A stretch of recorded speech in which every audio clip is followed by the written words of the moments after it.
Let me give you a number: 3.4%.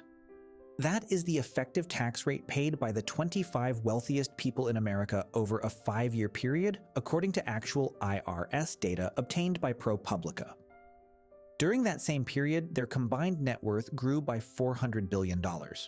Your tax bracket is probably somewhere between 22 and 37%. The question is not whether this is happening. The data confirms it is.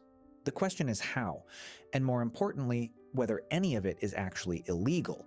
The answer to that second question is going to surprise you. In 2007, Warren Buffett ran a quiet experiment inside his own office. He asked every member of his staff what percentage of their income they paid in taxes. His assistant came in around 30%. Most others were between 25 and 35. Then Buffett revealed his own number: 17.4%. The second richest man in America, paying a lower rate than the person who answered his phones. He went public with this, testified about it, and he was clear. He was not using exotic shelters. He was not hiding anything offshore. He was just investing. And investing, it turns out, is taxed very differently than working. That difference is the entire story. And once you understand it, you will never look at a paycheck the same way again. Here's the thing nobody tells you when you get your first job. The moment you accept a salary, you are playing the most expensive version of the game. There are 2 ways to make money. The first is earned income. You trade time for money, a salary, a bonus, a freelance payment. The government treats this as the most taxable thing in existence. Federal rates go up to 37%. Add California state tax, and you are losing close to 50 cents of every dollar before you deposit it. The second way is investment income. Capital gains. Your money grows inside an asset, and eventually you sell it. Long-term capital gains, held for more than 1 year, are taxed at a maximum of 20% federally. Often 15, sometimes 0. Work for your money. Up to 37% gone. Let your money work, 20% at most. This is not a loophole. It is written directly into the tax code and has been for decades. Wealthy people do not primarily earn income. They own things. And ownership is taxed at a fundamentally different rate than labor. But here is the thing.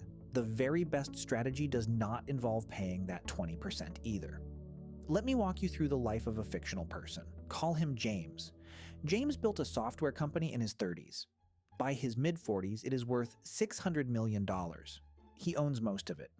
He has never sold a share, never received a dividend, never triggered a taxable event. Under the current tax code, James owes $0 in federal income tax. Not because he is hiding anything, because he has never sold anything. But James still needs to live. A house, cars, family, travel. His lifestyle runs $2 to $3 million a year. So what does he do? He calls his bank. The bank looks at his $600 million portfolio and says, "We will lend you $30 million at 2 to 3% interest. Your stock is collateral." James takes the $30 million. Is that income?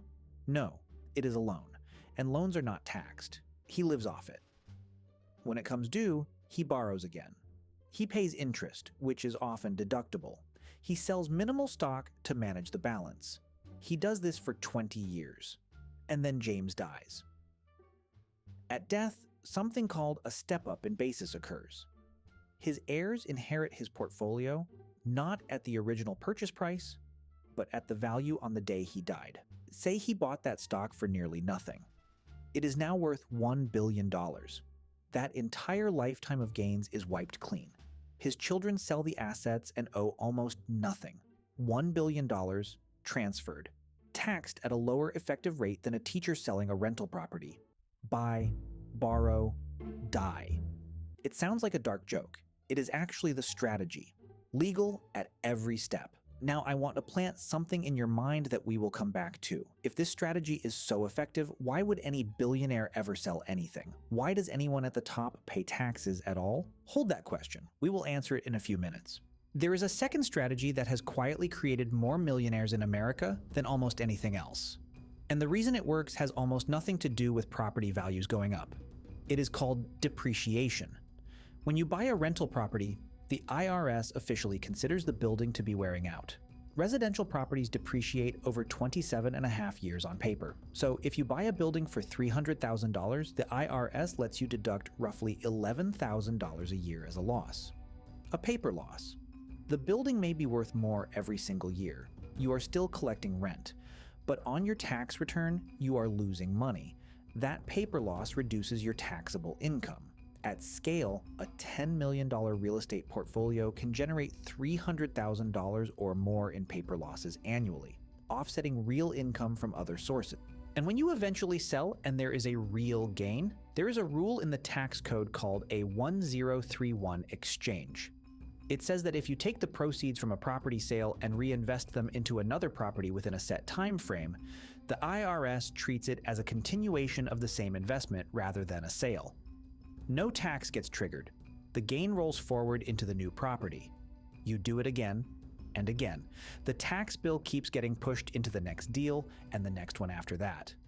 Some investors have done this for 40 years without ever settling what they owe, until they die, and the step-up in basis clears it.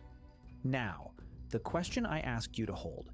If the borrow strategy means you never have to sell, why does anyone at the top ever pay taxes? Sometimes they have no choice. A company goes public. A transaction gets triggered. A sale cannot be structured around. And even then, the numbers look the way they look. In 2021, ProPublica published actual IRS tax records on the wealthiest Americans. Not estimated, not calculated, actual data. Over a 5-year window, the 25 wealthiest Americans grew their net worth by $401 billion. They paid $14.3 billion in federal income taxes, 3.4%. One person on that list paid zero federal income tax in 2 separate years while their wealth grew by billions.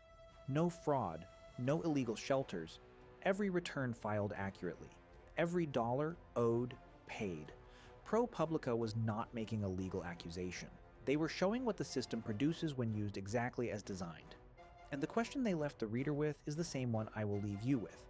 If someone's wealth grows by $10 billion in a year, and they owe no income tax because they never sold anything, is that a flaw in the system? Or is it the system working precisely as intended? Here is the question I want you to answer honestly. What percentage of your income right now comes from assets versus your time? For most people watching this, the answer is close to zero, which means almost everything you earn is sitting in the most heavily taxed category on the entire tax code. The shift does not require being wealthy to start. It requires understanding what the tax code is actually rewarding.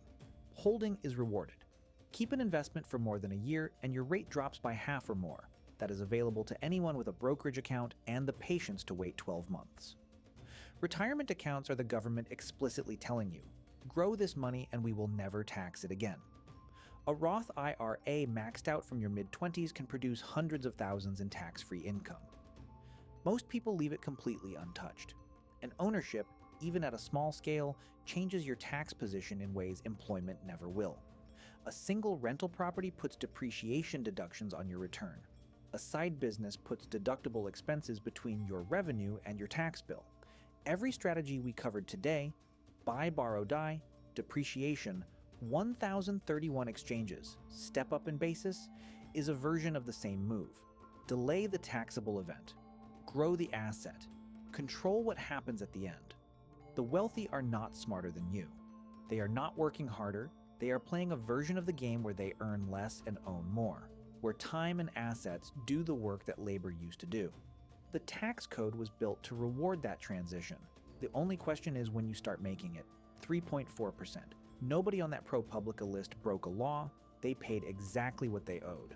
But here is what Warren Buffett actually understood. The thing that took him from a kid reading finance books in Omaha to the second richest man in the country. The tax code does not tax wealth. It taxes events. Sell something. Taxable event. Receive a paycheck. Taxable event. Hold an asset and let it grow for 30 years. Nothing. Borrow against it to live. Nothing. Die and pass it on. The gain disappears. Once you see the system as a map of taxable events, the entire strategy of the wealthy becomes obvious. They are not avoiding taxes. They are simply never triggering them. The most important financial decision you will ever make is not which stock to buy or which neighborhood to live in. It is deciding what kind of income you are building toward, because the answer to that question will determine what percentage of it you keep. The practical follow-up is already in the works: how to actually start shifting from earned income to asset income at a normal salary. Drop a comment below so I know to prioritize it. See you then.